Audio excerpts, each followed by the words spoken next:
तो आज हम सोवियत संघ का जो विघटन हुआ था, जो विश्व इतिहास की बहुत प्रमुख घटना है, उसके हम कारण और परिणामों की चर्चा करेंगे। जिनके पॉइंट्स आपके सामने हैं, उन पॉइंटों को आपको अच्छी सी राइटिंग में डिटेल के साथ लिखना है। और इस प्रमुख घटना का जो उदय है, वो बहुत सारी ऐसी परिस्थितियां आई थी कि यूएसए और यूएसएसआर के बीच जो शीत युद्ध था, उस सिचुएशन में यूएसए ने और यूएसएसआर ने कुछ अपनी ही कमियों के कारण ऐसा तनाव उत्पन्न किया कि यूएसएसआर एक बहुत प्रमुख शक्ति संतुलन बन के संस्था बनी हुई थी, एक संघ था, उसका विघटन बेटा हो गया। जिसके कारणों में प्रमुख कारण है नौकरशाही।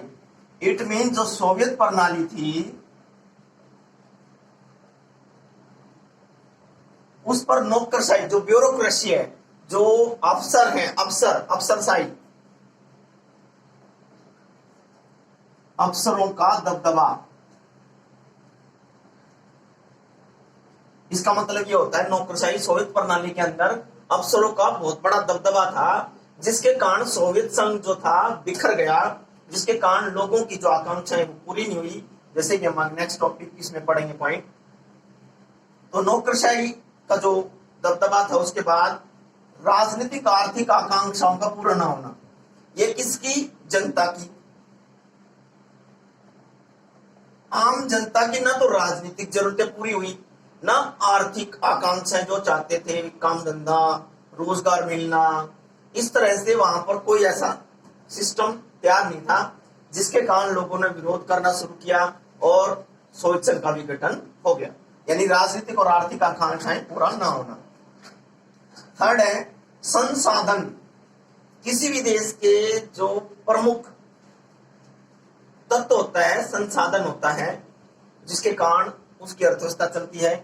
तो यूएसएसआर में जितने भी संसाधन थे बेटा, उनका जो प्रयोग हो रहा था केवल हथियारों पर। अब वस्तु नहीं, खाने को नहीं, अन्न नहीं, किसान को ज्यादा कोई वैल्यू नहीं दे रहे थे। सबसे ज्यादा जो प्रयोग हो रहा था, जितने भी रिसोर्सेज थे, बनाओ हथियार, हथियारों की ओर अमेरिका ने बना दिए, बनाओ हथियार। तो केवल हथियारों पर प्रयोग होना संसाधनों के कारण, कि सारा प्रयोग संसाधन का जो है वो हथियारों पर होगा। तो जनता इससे रुष्ट हुई और धीरे धीरे उसकी जो अर्थव्यवस्था है वो कमजोर होती चली गई। फोर्थ है बेटा उपभोक्ता वस्तुओं की कमी। अब जैसा कि ऊपर वाले पॉइंट से है कि संसाधनों का केवल हथियारों पर उपयोग हो।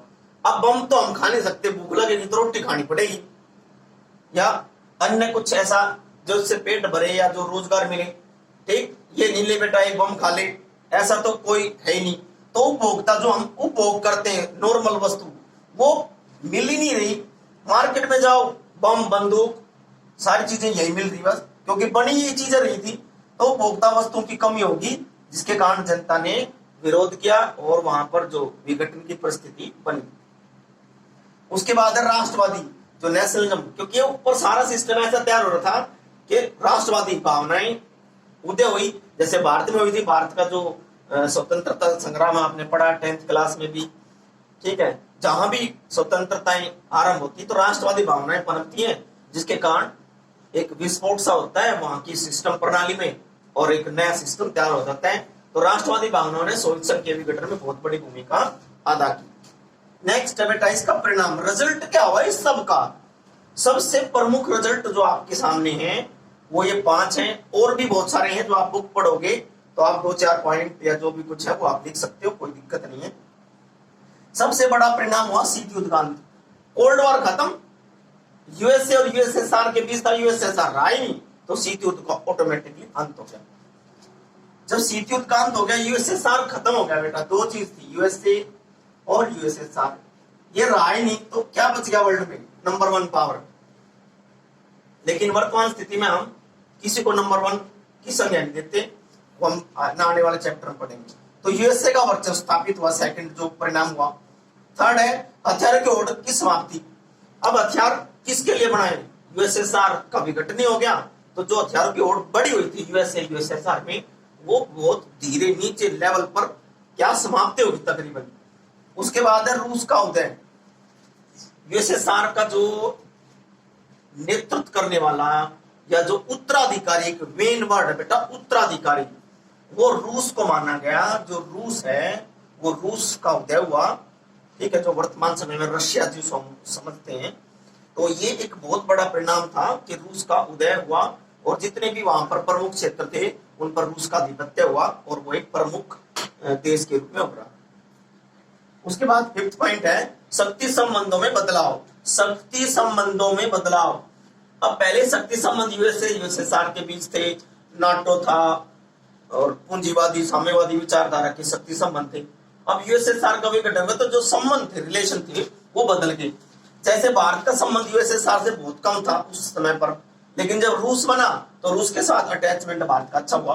तो जो शक्ति संबंध थे, नाटो और इसके जो ग्रुप थे, जो समूह थे, उन समूहों में फिर बदल हुआ। इधर के देश उधर, उधर के देश उधर, टोटल जो बैलेंस है पावर का वो एक्सचेंज हुआ, वो डिस्टर्ब हुआ। ये प्रमुख कारण है बेटा और ये परिणाम है। आशा करता हूं कि आपको बहुत अच्छी तरह से समझ में आ गया होगा। कोई अगर डाउट है तो आप पूछ सकते हैं, जहां पर भी आपको डाउट हो उस पॉइंट को आप पूछ सकते हैं। धन्यवाद।